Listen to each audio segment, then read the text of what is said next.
Arrest warrant. চলো। না না না না না, আমি আমার ছোটটাকে কিছুতেই নিয়ে যেতে দেবো না। কি কেসে অ্যারেস্ট করবেন বলুন? কি করেছে ও? ওকে তো কিছু করেনি স্যার। আপনারা যদি ওই মেয়েটা মানে দিঠির কথা ওকে নিয়ে যেতে চান, ওই মেয়েটা তো সেদিন নিজের মুখেই স্বীকার করলো সেদিন তো সবকিছু মিটে গেছিল। ও কিছু করেনি স্যার, ও কিন্তু একদম নির্দোষ। দেখুন কমিশনার সাহেবের সঙ্গে কথা বলুক, কথা বলার পর যেটা হবে সেটা আপনারা নিজে চোখে দেখতে পাবেন। প্লিজ। আচ্ছা, আপনি একবার বলছেন ওকে অ্যারেস্ট করবেন, আবার বলছেন কমিশনার সাহেবের সঙ্গে কথা বলে ওকে ছেড়ে দেবেন। আচ্ছা, আমরা কি এতই ছেলে মানুষ, আমরা কি কিছু বুঝি না? সত্যি যদি আপনারা কিছু বোঝেন তাহলে প্লিজ চুপ করুন, আমাদের কাজটা আমাদের করতে দিন। চলো রেডি হয়ে নাও। আমি তো রেডি আছি। দেখুন দেখুন, ও আমাদের একমাত্র আর্নিং মেম্বার, আমরা না খেতে পেয়ে মারা যাব। প্লিজ। আপনি এখন এই কথা বলছেন, হয়তো আপনার ছেলের জন্য বাইরে অনেক পরিবার না খেতে পেয়ে মরছে। মানে? হয়তো আপনার ছেলের মতন কোনো ছেলের বাইরে থাকাটা নিরাপদ নয়। আপনার ছেলের জন্য হয়তো অনেক পরিবারের ক্ষতি হয়ে যাচ্ছে। এসব কি বলছেন কি আপনি? ছোট, উনি কি বলছেন? তুই কিছু কথা বলছিস না? কথা বলে কোনো লাভ নেই মা। ওরা যখন আমায় নিয়ে যেতে এসেছে তখন নিয়েই যাবে। তোমরা কেউ আটকে রাখতে পারবে না। না ছোটটা, তুই কোথাও যাবি না, চল ঘরে চল। চল বুলবুলি বাড়াবাড়ি করিস না। আচ্ছা, এই না দিঠি কথা বলে গেল। হ্যাঁ, কলকাতায় গিয়ে কি ওর ভোল পাল্টে গেল? কলকাতায় গিয়ে কি ওর মনে হলো যে আমাদের ছোটকে ফাঁসিয়ে দেওয়া উচিত? দিঠি না চাইলে তো এটা হতে পারে না। শুধু শুধু দিঠিকে দোষ দিও না।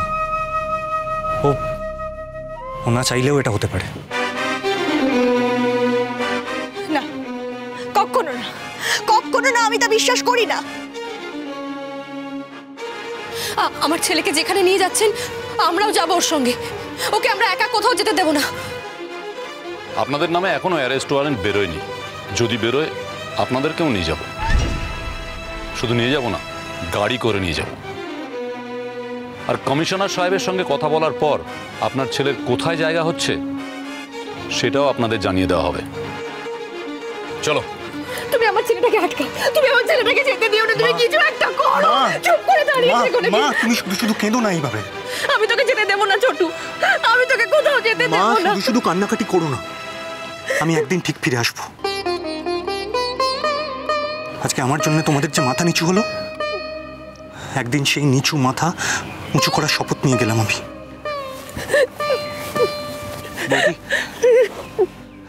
বৌদি, জানি না কতদিনের জন্য যাচ্ছি।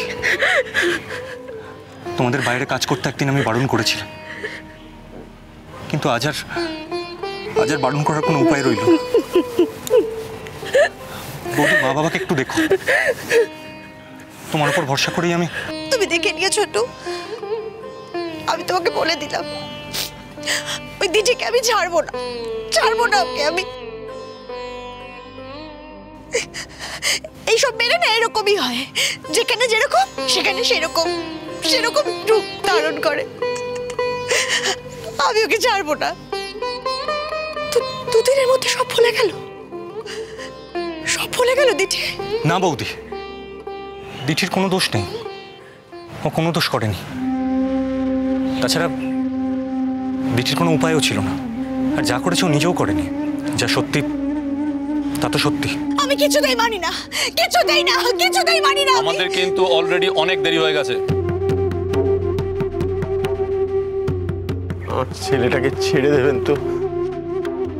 আপনার ছেলেকে যে কারণে নিয়ে যাওয়া হচ্ছে, যদি দেখা যায় সেই ঘটনার সঙ্গে আপনার ছেলের কোনো যোগ নেই, তাহলে নিশ্চয়ই আপনার ছেলেকে ছেড়ে দেওয়া হবে। দেখুন দেখুন, ছোটবেলা থেকে ওকে আমরা একটা শিক্ষা দিয়েই বড় করেছি। পুলিশ তো আর এমনি এমনি ওকে আটকে রাখবে না, বলুন? চলো, অনেক দেরি হয়ে গেছে। মা, ছোটু, আসছি মা। ছোট, এলাম বৌদি। বুলবুলি, বুলবুলি, মন দিয়ে লেখাপড়া করে একটা মানুষের মতন মানুষ হতে হবে তোকে। মাথা উঁচু করে বাঁচতে হবে। খুব ভালো করে লেখাপড়া কর। হ্যাঁ,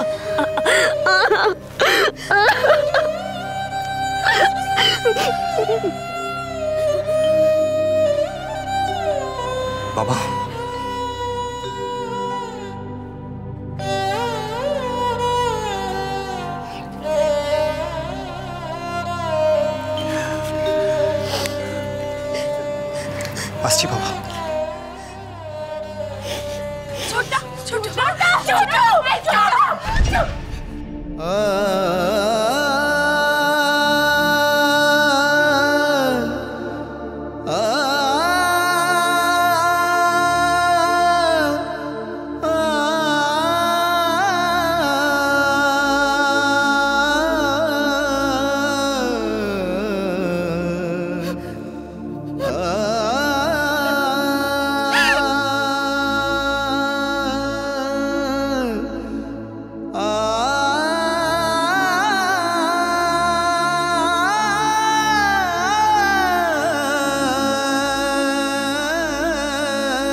হ্যালো হ্যালো হ্যালো দিঠি আছে? কে কে বলছো? দিঠির বন্ধু? ও এখনো কলেজ থেকে ফেরেননি। ও আচ্ছা, বলবেন যে কাকুলি ফোন করেছিল। কাকুলি? কে কাকুলি? তুমি কি ওর কোনো কলেজের বন্ধু? না, আমি ছোটুর বৌদি। ও তা ফোন করেছো কেন বুঝতে পারছি না। দিঠি তো তোমাদের ওখান থেকে চলে এসেছে। ও বেশ কিছুদিন তোমাদের ওখানে ছিল, তোমরা যত্ন আত্তি করেছো, তার জন্য আমরা যথেষ্ট কৃতজ্ঞ তোমাদের কাছে। কিন্তু বারবার করে ফোন করার কি আছে এটা তো বুঝতে পারছি না।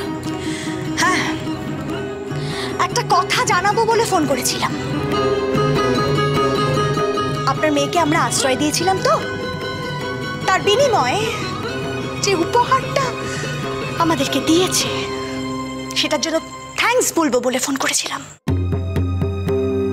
কি বলতে চাইছো ঠিক বুঝতে পারছি না। বোঝার তো কিছু নেই আন্টি, বোঝার কি আছে এতে? আপনারা পুলিশের কাছে ছোটুর নামে রিপোর্ট করেছেন, আপনার মেয়ে হয়তো নিজেই করেছে, তাই আজকে ছোটুকে পুলিশ অ্যারেস্ট করে নিয়ে গেছে। আমার শুধু তিজির কাছে একটাই প্রশ্ন ছিল, একটাই কথা জানার ছিল যে তিজি এই কাজটা কেন করলো। দিঠি যে কাজটা এখানে করতে পারলো না সেই কাজটা ওখানে গিয়ে ওকে করতে হলো কেন? ও তো এখানে সেই কাজটা করতে পারতো। শোনো, আমরা কেউ কিচ্ছু বলিনি। হ্যাঁ, আপনি হয়তো বলেননি, আপনার মেয়েই বলেছে। আমার সেটাই জানার ছিল যে আমাদের সঙ্গে দিঠির এত ভালো মানুষই করার দরকারটা কি ছিল? কোনো প্রয়োজন ছিল না তো। সেদিন কেউ আমাদের সামনে এমন দেখালো, ও কি বললো যে ছোটর কোনো দোষই নেই, ও কোনো দোষই করেনি, আর ওখানে গিয়ে পাল্টে কে গেল? না, এসব কি ভাষা? হ্যাঁ, এসব কি ভাষায় কথা বলো তোমরা? তোমাদের এসব ভাষা না আমি বুঝি না। আসলে কি জানেন তো আন্টি, যাদের উপরে ধাক্কা এসে পড়ে তারাই এসব ভাষা বুঝতে পারে। যদি আপনাদের ফ্যামিলির একমাত্র আর্নিং মেম্বারকে পুলিশ এইভাবে ধরে নিয়ে যেত তাহলে আপনারাও বলতেন। একটা কথা বলছি, কিছু মনে করো না। ছেলে মেয়েকে না মানুষ করতে জানতে হয়। যদি ঠিক মতন মানুষ করা যায় তাহলে তারা বিপথে যায় না। আর যদি পুলিশ ওকে ধরে তবে নিশ্চয়ই কোনো গোলমাল করেছে, কোনো ভুল কাজ করেছে, তা নাহলে ধরবে কেন? আমি একটা কথা বুঝতে পারছি না যে এই কথাটা বলার জন্য তোমরা দিঠিকে ফোন করেছো। আশ্চর্য। শোনো ভালো করে, আমি একদম চাই না যে আমার মেয়ের সাথে তোমরা কোনো রকম যোগাযোগ রাখো। হ্যাঁ, সেটা তো চাইবেনই না, সেটা তো আর চাইবেনই না, আমরা জানি সেটা। আপনাদের তো দিন কেনা হয়ে গেছে, আপনাদের মেয়ে আপনাদের কাছে ফেরত চলে গেছে। শুনুন, আমরা আপনাদেরকে আলাদা ভেবেছিলাম, কিন্তু না, এখন তো দেখতে পাচ্ছি সব বড় লোকই এক। মা, কার ফোন?